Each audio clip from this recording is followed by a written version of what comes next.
The clock ticks. Tick, tick, tick. German officer Heinrich Gerlach presses his back against frozen concrete in a bombed-out basement. His uniform, once crisp Wehrmacht gray, now hangs in tatters. Ice crystals form on his stubbled chin with each exhale. The sound echoes through the ruins of Stalingrad, methodical, relentless, driving men insane. Tick, tick, tick. But no clock tower stands in this shattered city. Soviet loudspeakers mounted throughout the German positions broadcast this maddening rhythm. Between each mechanical beat, a voice cuts through the January air. Every 7 seconds, a German soldier dies in Russia. Your Führer has abandoned you. Beside Gerlach, Sergeant Klaus Weber gnaws on his leather belt, teeth cracking against frozen hide. Another soldier, Johann Schmidt, carries on a delirious conversation with a brick wall, convinced it's his wife back in Munich. The chattering of their teeth should betray their position. Russian snipers lurk just meters away in the next building. But the amplified ticking drowns out everything else, a psychological weapon as deadly as any bullet. January 17, 1943, day 127 of the Siege of Stalingrad. What began as Hitler's summer offensive has become the Wehrmacht's frozen tomb. 18 months earlier, dawn breaks over the Soviet frontier. June 22, 1941. Operation Barbarossa begins with the largest military invasion in human history. 3.5 million German soldiers, 3,000 tanks, and 2,500 aircraft crash across the border like a steel tsunami. The plan, crafted in Hitler's war rooms, seems foolproof. Destroy the Red Army in 6 weeks, capture Moscow before winter, and claim the Soviet Union's vast resources for the Reich. You have only to kick in the door, Hitler tells his generals, and the whole rotten structure will come crashing down. At first, the prophecy holds true. German panzer divisions slice through Soviet defenses like scythes through wheat. Entire Russian armies, hundreds of thousands of men, vanish in massive encirclements. Luftwaffe Stukas scream out of cloudless skies, turning Soviet tank columns into burning scrap metal. By July, German forces capture 300,000 prisoners around Minsk. By August, another 650,000 Soviets surrender near Kiev. The German war machine devours territory at an unprecedented pace. 400 miles in 3 weeks, deeper into Russia than Napoleon ever dreamed. General Heinz Guderian's tanks roll across endless steppes, leaving columns of black smoke on the horizon. Wehrmacht soldiers strip off their heavy jackets in the summer heat, convinced they'll be home by Christmas. Some mail postcards from captured cities. The war is practically over, writes Corporal Franz Müller from outside Smolensk. The Russians can't fight, but the distances prove deceiving. Supply lines stretch thin across captured territory. Soviet resistance, though shattered, refuses to disappear entirely. Partisan attacks begin picking off German supply convoys. Red Army units, encircled and presumed destroyed, keep fighting from forest hideouts. Stalin, meanwhile, moves entire factories eastward, beyond German reach. Tank production, disrupted but not destroyed, begins again in the Urals. The rotten structure Hitler described shows surprising resilience. As autumn arrives, German momentum slows. Roads turn to mud under fall rains. Tank treads slip and slide through Ukrainian black earth. The easy victories of summer give way to grinding advances measured in yards, not miles. Then comes the moment that changes everything. December 2nd, 1941. German advanced units reach the outskirts of Moscow. Through binoculars, Wehrmacht officers can see the spires of the Kremlin. Victory seems within grasp, just one final push through the Soviet capital. But the temperature drops to minus 35 Celsius. German soldiers, equipped for a 6-week summer campaign, freeze in their positions. Machine guns jam with ice. Tank engines refuse to start. Frostbite turns fingers black, then useless. Medical units report more casualties from cold than from enemy fire.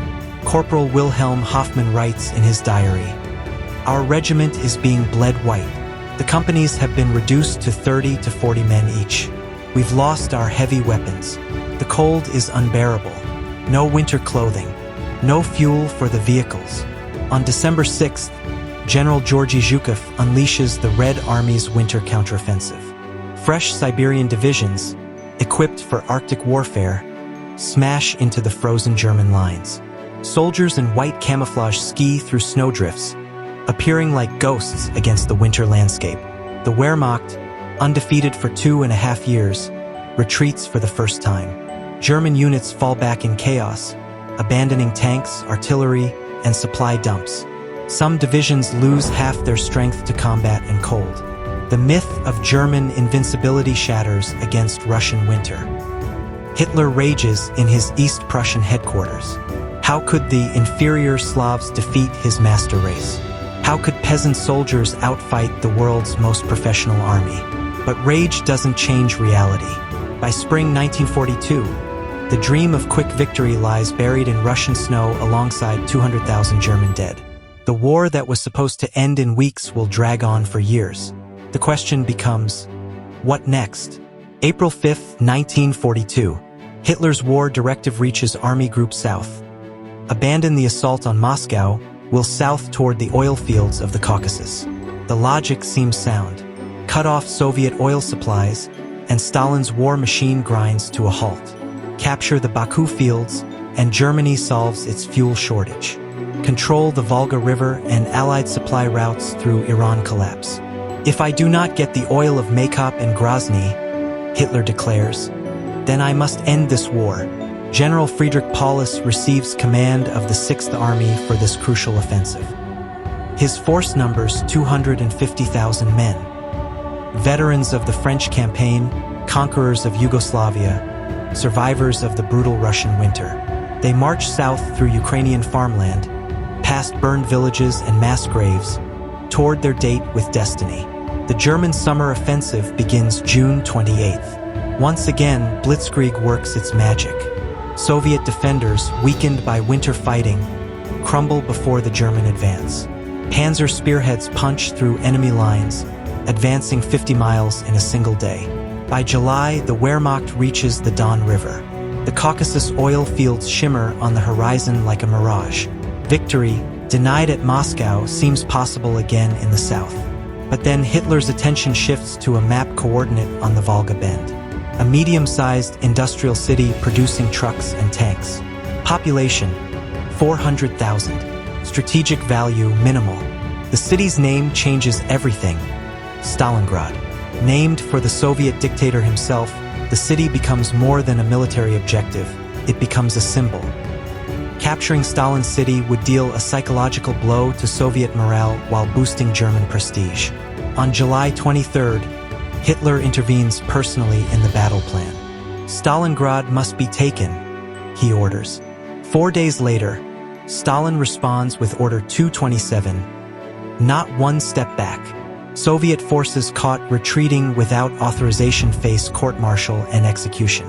Over the coming months, 15,000 Red Army soldiers will be shot by their own side for the crime of withdrawal. The trap snaps shut. Two dictators stake their reputations on one city. Hundreds of thousands of soldiers will pay the price for their master's pride. August 15, 1942. The German 6th Army approaches Stalingrad from the west.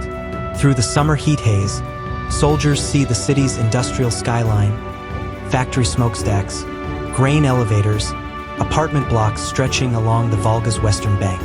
Lieutenant Hans Wohler writes home to his wife in Hamburg, "The city looks peaceful from here. We should have it cleared out in a week, maybe 2 at most. The Russians can't put up much of a fight after the beating we've given them." But General Vasily Chukov, newly appointed to defend Stalingrad, has different plans. Standing on the Volga's eastern shore, he studies the city through binoculars and sees not buildings, but trenches. Not streets, but killing fields. Not a city to lose, but a fortress to hold. Chukov knows the Wehrmacht's strengths. Overwhelming firepower, their engines drowning out the sirens below. In the lead aircraft, Major Walter Grabman checks his watch and gives the signal. The first bombs fall at 4:18 p.m. Explosions ripple across Stalingrad like a deadly earthquake. High-explosive bombs tear apart apartment buildings. Incendiary clusters start fires that spread from block to block. The wooden buildings of the old city ignite like kindling. In a kindergarten on Sokolovy Street, teacher Maria Litvinova gathers 30 children in the basement as the ceiling shakes with each blast. Dust streams through cracks in the concrete. A 5-year-old girl asks, "Are we going to die?" Maria has no answer. Above ground, the destruction defies description. The grain elevator, Stalingrad's tallest structure, takes a direct hit. Thousands of tons of wheat explode outward in a golden cloud, then ignite. The elevator burns like a torch visible for miles. On Krasnaya Street, a 500-pound bomb strikes the central market at its busiest hour. Bodies and vegetables mix in a grotesque stew. Survivors crawl through the wreckage, calling for missing family members. The residential district of Dar-Gora vanishes under a carpet of incendiaries. Wooden houses, dried by summer heat, explode into flame. Residents flee through streets that have become furnaces, their hair and clothing smoking. Soviet nurse Maria Lemonskaya runs toward the destruction, carrying medical supplies. The bombs sucked the oxygen from the air, she later recalls. We couldn't breathe. People lay in the streets with their lungs collapsed, gasping like fish. For 16 hours, the bombing continues. Wave after wave of German aircraft pound the city into rubble. By dawn on August 24th, 90% of Stalingrad's buildings lie destroyed or damaged. Between 40,000 and 75,000 civilians are dead. But the survivors remain, and they're angry. August 25th, 1942. Dawn reveals a transformed cityscape. Where Stalingrad once stood, a maze of rubble stretches along the Volga. Broken walls jut from the ground like broken teeth. Twisted metal and shattered concrete create a landscape that seems more lunar than terrestrial. General Chukov surveys the destruction and smiles grimly. The Germans have done half his work for him. They've given us the perfect defensive terrain, he tells his officers. Every pile of rubble is a bunker. Every collapsed building is a fortress. We'll make them pay for every yard. Chukov's strategy, born from desperation, will revolutionize urban warfare. Instead of trying to hold fixed lines, Soviet defenders will hug the Germans, staying so close that the Wehrmacht can't use their artillery and air support without hitting their own men. How close? The distance of a grenade throw, Chukov orders. Red Army engineers begin fortifying the ruins. Machine gun nests disappear into basement windows. Sniper positions emerge in collapsed apartments. Communication trenches snake through the rubble, invisible from above. The 62nd Army, tasked with Stalingrad's defense, prepares for siege warfare. Ammunition stockpiles hide in sewers and basements. Medical stations operate from subway tunnels. Command posts burrow deep underground. Soviet reinforcements cross the Volga under cover of darkness. The river, running red with reflected fires, becomes a lifeline. Barges and small boats ferry men and supplies from the eastern shore while German artillery thunders overhead. Captain Anatoly Kozlov lands with a company of Marines on August 26th. The crossing takes 20 minutes under intense shell fire. Half his men die before reaching the western shore. The city looked like hell, Kozlov remembers. Smoke everywhere, the smell of burning flesh, bodies in the streets. But the survivors, they had fire in their eyes. They weren't beaten. They were ready to fight. Meanwhile, German forces regroup for the ground assault. General Paulus, studying aerial photographs of the devastation, believes resistance will collapse quickly. How can the Soviets fight effectively in such destruction? He's about to find out. September 13th, 1942, 6:30 a.m. German artillery opens the ground assault with a thunderous barrage. Shells crash into the rubble, sending up geysers of dust and debris. The bombardment lasts 2 hours, intended to break any remaining Soviet resistance. At 8:30 a.m., the 1st German infantry enter Stalingrad.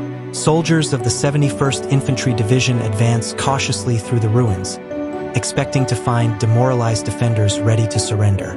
Instead, they walk into a nightmare. From seemingly empty rubble piles, Soviet machine guns open fire. Muzzle flashes blink from basement windows. Grenades arc through the air from invisible positions. Sergeant Ernst Becker leads his squad around a corner on Pushkin Street. A Soviet sniper's bullet takes his head off at 50 yards. His men dive for cover behind a nobody knows. The enemy seems to be everywhere and nowhere. German tactics, perfected on the open battlefields of France and Poland, prove useless in the urban maze. Tank columns can't maneuver through narrow, debris-choked streets. Artillery observers can't spot targets hidden in the rubble. Air support can't distinguish friend from foe in the chaos below. By noon, German advances stall. Individual squads find themselves isolated, cut off from support, surrounded by enemies they can't see. In the basement of apartment building 14, Soviet Lieutenant Pavel Gromov sets up a machine gun nest with 3 men. For 6 hours, they hold off repeated German attacks, firing through a window just large enough for the gun barrel. "We couldn't see much," Gromov recalls, "just shapes moving in the smoke. We fired at anything that moved." The Germans kept coming, but they couldn't get close enough to throw grenades. As evening falls, both sides count their losses. German casualties number in the hundreds, far higher than expected for the first day of what should have been a quick mop-up operation. But the real shock comes when German officers realize the truth. They've advanced less than 400 yards into the city. At this rate, capturing Stalingrad will take months, not days. The meat grinder is just beginning. September 15, 1942. Zhukov refines his revolutionary urban warfare doctrine. The enemy must not be allowed to breathe, he tells his commanders. Stay close. Make them fight for every room. Turn every building into a fortress. The new tactics spread through the Soviet ranks like wildfire. Red Army soldiers learned to fight differently, not as traditional infantry, but as urban guerrillas. Small teams occupy individual buildings, turning each structure into an independent strongpoint. Communication trenches connect these mini-fortresses, allowing defenders to reinforce threatened positions or escape encirclement. The weapons of war change too. Rifles prove too long for close-quarters combat in stairwells and doorways. Pistols, knives, grenades, and entrenching tools become the preferred instruments of death.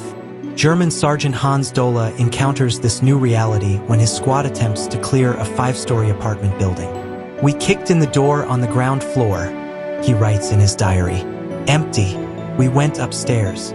Suddenly, grenades started falling from above, then shooting from behind us. The Russians were still on the ground floor. We'd walked right past them." Soviet defenders master the art of vertical warfare. While Germans control a building's upper floors, Red Army soldiers hold the basement. Communication occurs through holes blown in ceilings and floors. Fighting happens on multiple levels simultaneously. Private Viktor Nechev describes a typical engagement. "We held the first floor. Germans were on the second and third floors. We could hear them walking around above us. At night, we'd crawl upstairs and throw grenades into their rooms. During the day, they'd do the same to us." German soldiers, trained for open warfare, struggle to adapt. Their doctrine emphasizes coordination between infantry, armor, and artillery. In Stalingrad's ruins, such overlooking Lenin Square, intelligence reports suggest the building is empty, abandoned during the bombing. The intelligence is wrong. Pavlov's four-man team approaches the building at dawn, moving through shell craters and debris. As they near the front entrance, German machine gun fire erupts from the second floor. Private Alexandrov goes down with bullets in his chest. But the building's position proves too valuable to abandon. Located at a strategic crossroads, it offers commanding views of several German approach routes. Zhukov orders Pavlov to take and hold it. For the next 58 days, Pavlov's house becomes a miniature Stalingrad within Stalingrad.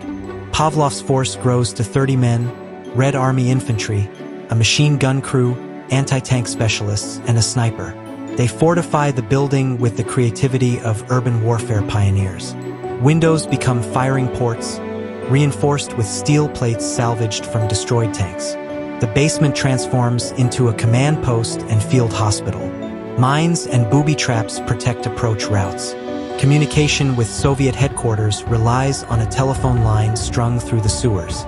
Supplies arrive via a tunnel dug from the Volga riverbank. Ammunition, food, and medical supplies ferried across the river under German fire. German forces attack the building daily. Infantry assaults supported by tanks and artillery pummel the structure. The walls, pockmarked with shell holes, threaten to collapse. Windows shatter and reshatter under repeated bomba. But Pavlov's men hold. October 4th brings the heaviest attack yet. German Stukas dive bomb the building while artillery pounds it from 3 directions. Tank fire blasts chunks from the walls. Through the smoke and explosions, German infantry charge across Lenin Square. Pavlov's machine gunners wait until the attackers reach 30 yards, then open fire. Bodies fall in windrows. The survivors retreat, dragging wounded comrades behind burnt-out vehicles. That evening, Pavlov counts his assets. 12 men still combat effective, 1 machine gun with 200 rounds, various small arms, and a handful of grenades. The building looks like a ruin, but it's still Soviet territory. General Chukov later jokes that the Germans lost more men trying to capture Pavlov's house than they did taking all of Paris. While an exaggeration, the comparison illustrates urban warfare's brutal arithmetic. In city fighting, defenders hold massive advantages over attackers. Pavlov's house becomes a symbol of Soviet resistance, proof that individual determination can triumph over superior numbers and firepower. More importantly, it demonstrates Chukov's doctrine in action. Hug the enemy, make them fight for every room, turn their advantages against them. The lesson spreads throughout the Red Army garrison. Every building can become Pavlov's house. Every squad can become heroes. October 10th, 1942. Beneath Stalingrad streets, a second battle rages in the darkness. The city's sewer system, built in the 1930s to handle industrial waste, becomes a hidden battlefield. Soviet and German forces move through tunnels and passages, fighting for control of this underground network. Corporal Ivan Dadabian leads a Red Army patrol through the main sewer line under Krasnaya Street. The tunnel, barely tall enough for a man to stand upright, echoes with the sound of dripping water and distant gunfire from above. We moved single file, Dobobian remembers. No talking. Hand signals only. You could hear everything. Footsteps, breathing, even heartbeats. One cough could give away your position. 20 meters ahead, a German patrol moves in the opposite direction. Neither group knows of the other's presence until they meet at a junction where 4 tunnels converge. The firefight erupts in total darkness. Muzzle flashes provide the only illumination, creating a strobe light effect of gunfire and shadow. Men scream and die without seeing their killers. Dadabian empties his submachine gun magazine toward the German voices, then draws his knife. In the darkness, he grapples with an unseen enemy, feeling for throats, fighting by touch alone. I never saw his face, Dadabian recalls. I just fought something warm and human that was trying to kill me. When it stopped moving, I moved on. The underground war develops its own rules and rhythms. Patrols move during daylight hours when surface fighting distracts attention from the sewers. Combat happens at knife range. Firearms too loud, too bright, too likely to betray positions to other enemies lurking nearby. Both sides use the tunnels for infiltration. Soviet sappers place explosive charges under German positions. German engineer units attempt to flood Soviet tunnel networks with poison gas. The psychological toll proves enormous. Soldiers emerge from sewer patrols shaking, traumatized by fighting in absolute darkness against enemies they never see. Some refuse to go underground again.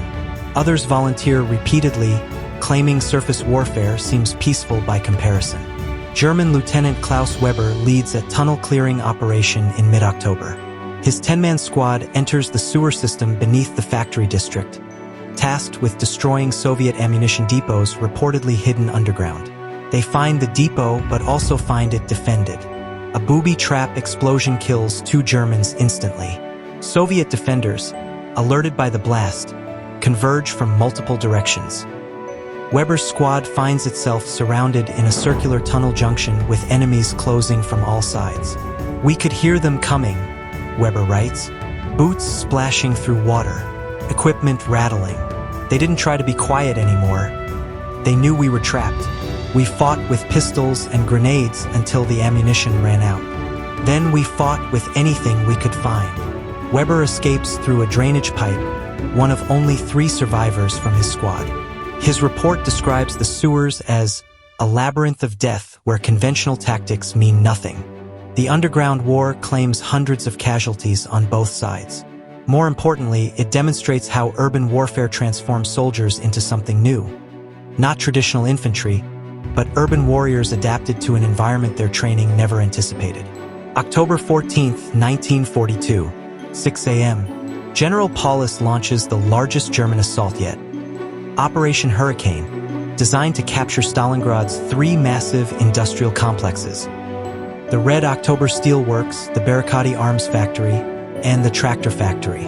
These aren't ordinary buildings, but industrial fortresses. Concrete structures built to house heavy machinery. Their thick walls and complex layouts make them nearly impregnable. Soviet defenders have had weeks to prepare. The Tractor Factory becomes the epicenter of the storm. German dive bombers attack first, their screaming engines audible above the industrial complex. At 6:15 a.m. explosions shake the massive buildings as 500-pound bombs penetrate deep into the structure. At 7 a.m., artillery opens fire. For 2 hours, German guns pound the factory with high explosive shells. Windows shatter throughout the complex. Roof sections collapse into the production floor below. At 9 a.m., the infantry attack begins. German soldiers advance across the factory's open ground under covering fire from machine guns and mortars. The approach, nearly 200 yards of flat terrain, offers no cover. Soviet defenders wait in prepared positions. From windows throughout the factory complex, Red Army marksmen open fire. Machine guns hidden in production bays rake the advancing Germans. Mortars pre-sighted on likely approach route number 3. His 40 men have turned the assembly line into a fortress, using overturned machinery as cover and blast furnaces as strong points. The Germans came in waves, Kozlov remembers. We'd kill the first group, then the second. More kept coming. By afternoon, the factory floor was covered with bodies, theirs and ours. The battle moves deeper into the complex. German forces capture the main entrance and several production halls, but Soviet defenders retreat to prepared positions in the rear of the factory. Fighting continues among massive industrial equipment, steam hammers, rolling mills, and blast furnaces. Combat at close quarters transforms the factory into a slaughterhouse. Soldiers fight hand-to-hand around molten metal vats. Machine gun battles echo through production halls the size of aircraft hangars. By evening, German forces control perhaps half the Tractor Factory. But Soviet defenders still hold the rear sections, connected to their supply lines across the Volga. The complex remains operational as a fortress, if not as a manufacturing facility. The cost: over 1,000 German casualties in a single day. Soviet losses prove equally severe, but replacements continue arriving nightly from across the river. October 20th, 1942. Through the scope of her Mosin-Nagant rifle, Soviet sniper Tanya Shernova watches a German soldier emerge from cover 300 yards away. He moves carefully, staying low behind rubble piles, but makes one fatal mistake. He pauses in the same spot where his predecessor died yesterday. Shernova has memorized every stone, every shadow, every angle in her sector. She adjusts for wind and distance, breathes slowly, and squeezes the trigger. The German drops instantly, another entry in her growing tally of confirmed kills.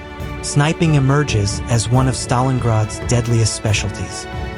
The urban environment, with its countless hiding spots and clear fields of fire, proves perfect for marksmen on both sides. Soviet sniper doctrine emphasizes patience and psychology. Make them afraid to show themselves, instructs Major Vladimir Zaitsev, the Red Army's top marksman. Kill one German, and 10 others become useless. Zaitsev himself personifies this approach.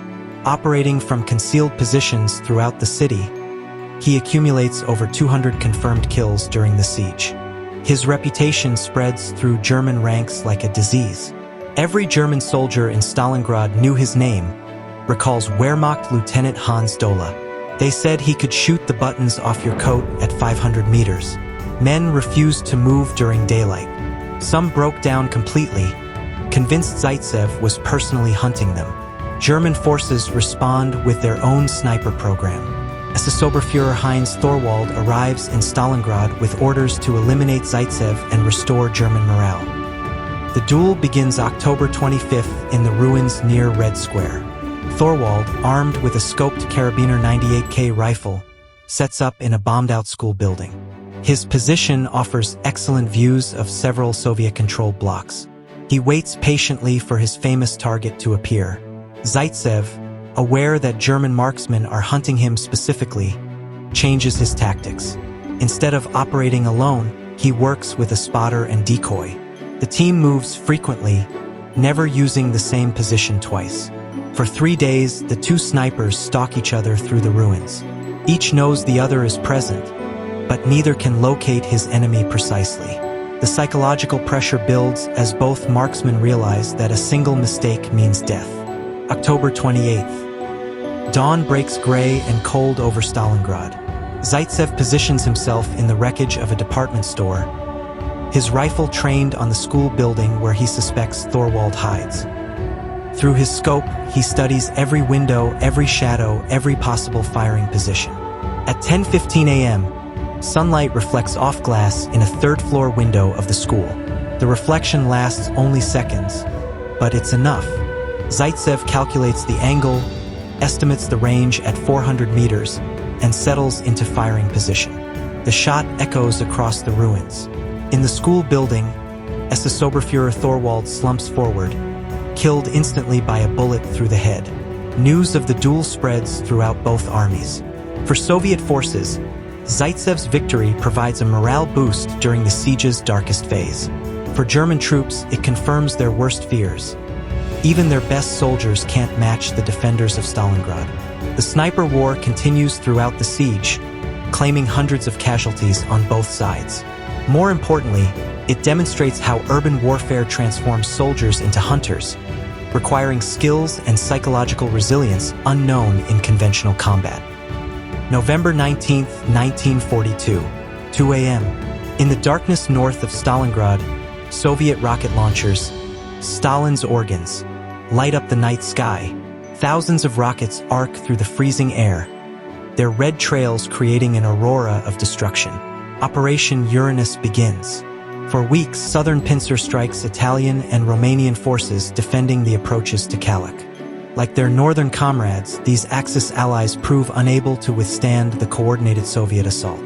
German officers watch in horror as their flanks collapse. Reports flood into Paulus's headquarters. Romanians retreating. Contact lost with Italian corps. Soviet tanks advancing unopposed.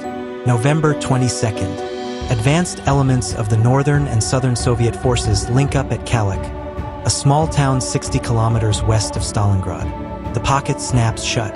Trapped inside, the entire German 6th Army, parts of the 4th Panzer Army, Romanian stragglers, and various support units.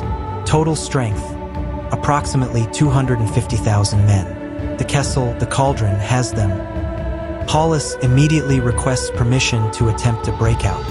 His forces, though encircled, remain largely intact. Far worse. November 25th. The first supply flights reach Stalingrad. Junkers Ju-52 transport aircraft, the workhorses of the German supply effort, lumber through freezing skies toward the pocket. Each plane carries perhaps 2 to 3 tons of cargo, a fraction of what the trapped army needs. Soviet fighters intercept the lumbering transports. Yak-1 and Lag-3 fighters pounce on the slow-moving junkers like wolves on sheep. Transport losses mount quickly.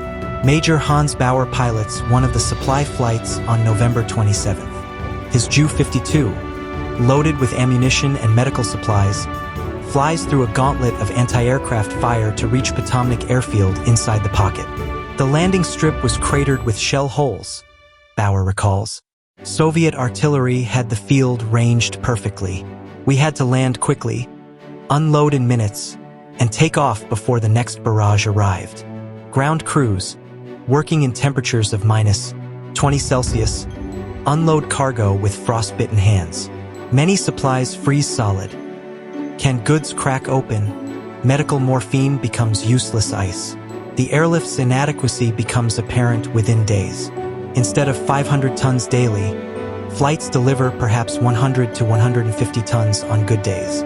Bad weather, mechanical failures, and Soviet interference reduce the total further. December 1st. Inside the Kessel, German rations dropped to 200 grams of bread per day, less than a single slice.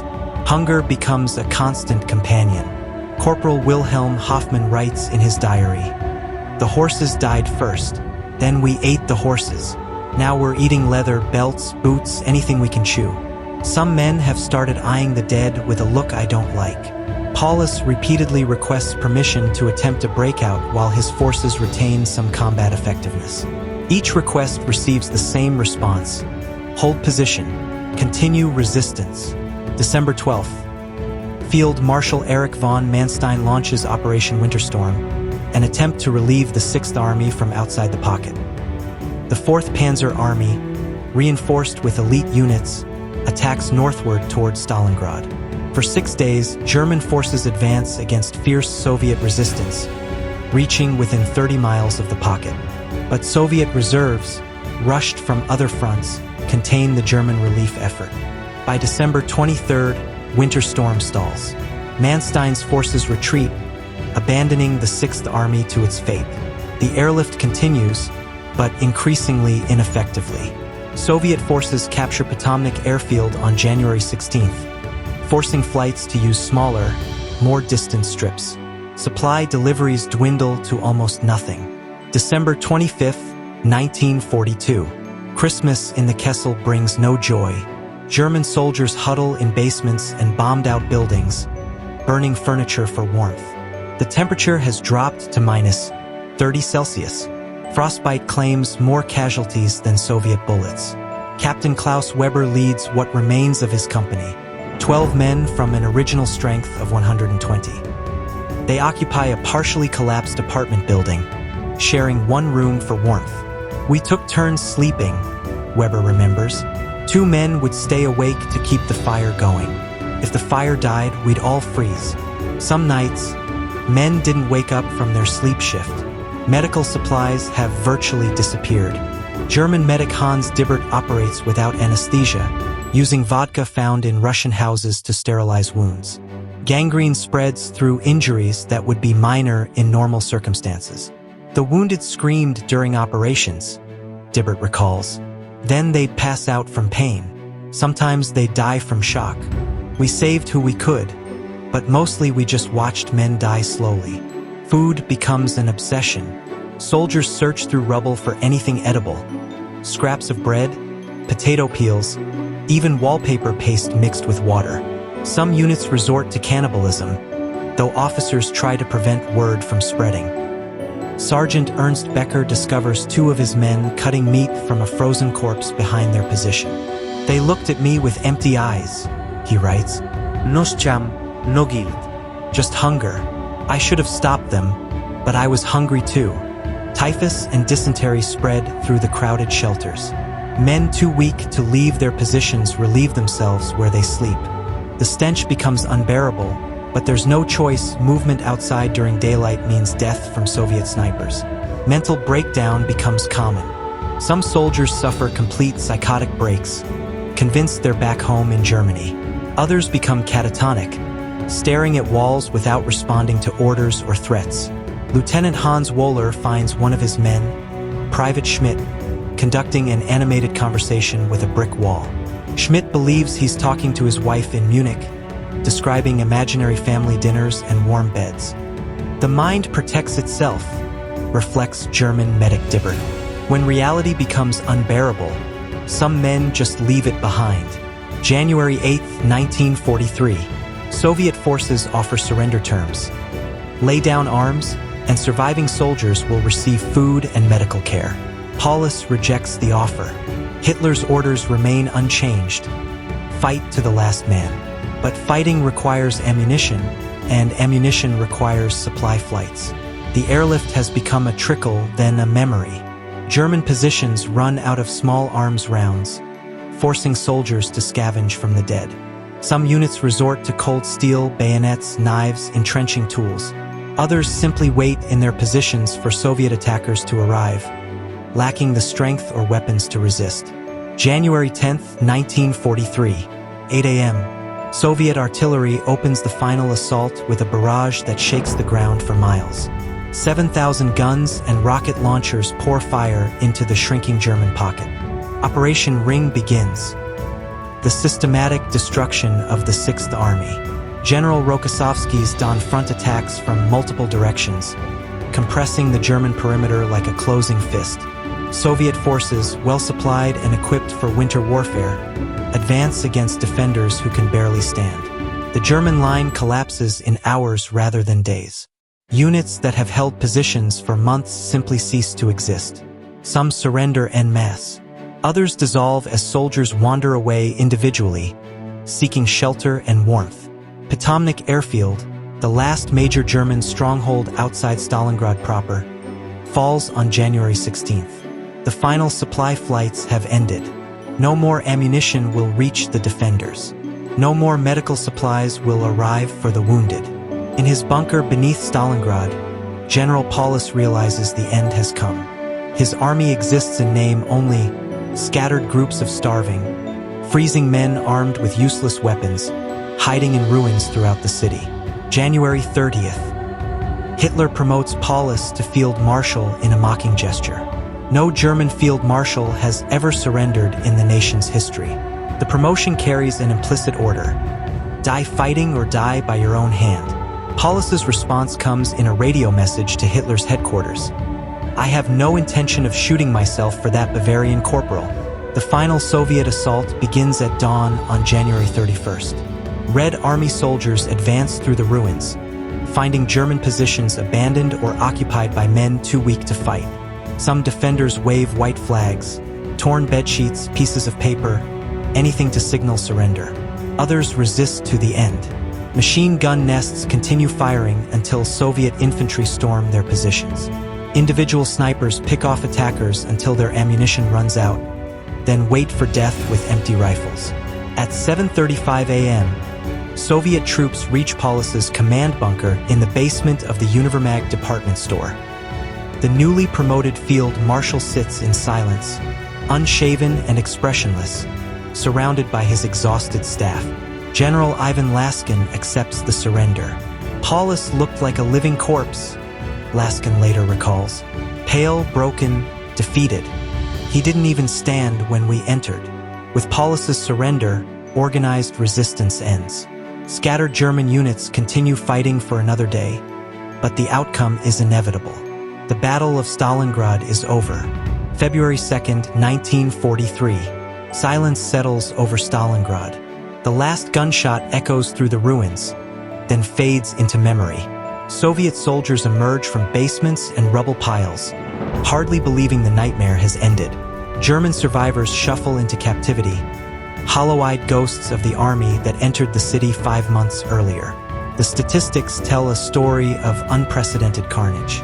Of the 250,000 German and Axis soldiers trapped in the Kessel, approximately 91,000 survived to surrender. The rest, 159,000 men, lie dead in the ruins or buried beneath Russian snow. But survival means little in the Soviet prisoner of war system.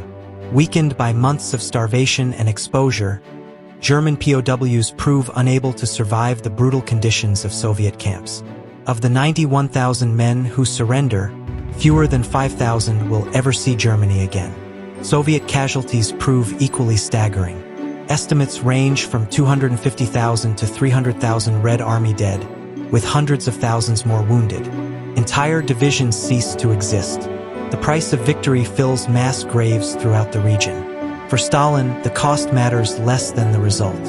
Stalingrad marks the turning point of the war, the moment when German expansion reaches its furthest extent and begins to recede. For Hitler, The defeat represents catastrophe beyond measurement. The Sixth Army was one of Germany's finest formations, veterans of campaigns in France, the Balkans, and early Russia. Its destruction leaves a gap in German defenses that can never be filled. More importantly, Stalingrad shatters the myth of German invincibility. If the Wehrmacht can be destroyed at Stalingrad, it can be defeated elsewhere. The psychological impact spreads through German ranks like a contagion. General Heinz Guderian, architect of blitzkrieg warfare, understands the implications immediately. Stalingrad was the turning point of the war. From that moment, we knew we could not win. The battle's lessons reshape military doctrine worldwide. Urban warfare, previously considered a specialized skill, becomes a crucial capability. The tactics developed in Stalingrad's ruins, close-quarters combat, vertical warfare, psychological operations, influence military training for decades. But beyond statistics and strategy lies a human tragedy of unprecedented scale. Stalingrad consumed an entire generation of young men, German and Russian alike. Families destroyed, dreams ended, futures erased in the rubble of one city. Soviet veteran Pavel Gromov, who survived the siege, reflects on its meaning. We won, but victory felt like defeat. Too many friends died. Too much suffering for any cause. When I see young men today, I think of all those who never got the chance to grow old. In the end, Stalingrad stands as history's bloodiest monument to human stubbornness and pride. Two dictators gambling with other men's lives. A city destroyed to feed their egos. A battle that needed never to have been fought, claiming victims who deserved better than to die for such small men's vanity. The clock that tormented German soldiers in their final days has stopped ticking. But the echoes of Stalingrad, the screams, the gunfire, the silence of death, continue reverberating through history, a reminder of what happens when leaders choose pride over humanity. In the ruins of Stalingrad, war revealed its truest nature. Not glory or heroism, but horror beyond imagination. And in that horror, perhaps, lies the battle's greatest lesson, that some victories cost more than defeat, and some fights should never be fought at all. The soldiers who died in Stalingrad, German and Russian, young men who should have lived to see their children grow old, they cannot speak for themselves anymore. Their voices were silenced in the rubble of a city that became their tomb. But we can speak for them. Every generation faces the choice between remembering and forgetting, between learning from the past and repeating its mistakes, between honoring sacrifice and allowing it to be meaningless. The men who froze to death in Stalingrad basements, who fought with knives in sewers, who starved for the vanity of dictators. They died so we might understand the true cost of unchecked ambition and blind obedience. Share their story, not because war is glorious, but because it isn't. Not because heroes always win, but because ordinary people pay the price when leaders choose pride over wisdom. Subscribe to ensure these stories aren't forgotten. Hit that notification bell so the voices of history can still be heard above the noise of our modern world. And when you hear politicians speaking casually of war, when leaders prioritize their legacy over human life, when nationalism becomes more important than humanity, remember Stalingrad. Remember the ticking clock that drove men mad. Remember the 17-year-old boy who died calling for his mother in a language his enemy didn't understand. Remember that every statistic in this video was once someone's son, someone's husband, someone's hope for the future. The dead of Stalingrad left us a warning written in blood and ice. The question is, are we listening? What battles from history do you think need to be remembered? What lessons are we in danger of forgetting? Share your thoughts below, because these conversations matter more than we realize. Sometimes the most important victories happen not on battlefields, but in classrooms and comment sections, where the next generation learns whether to repeat history or rise above it. The choice, as always, is ours.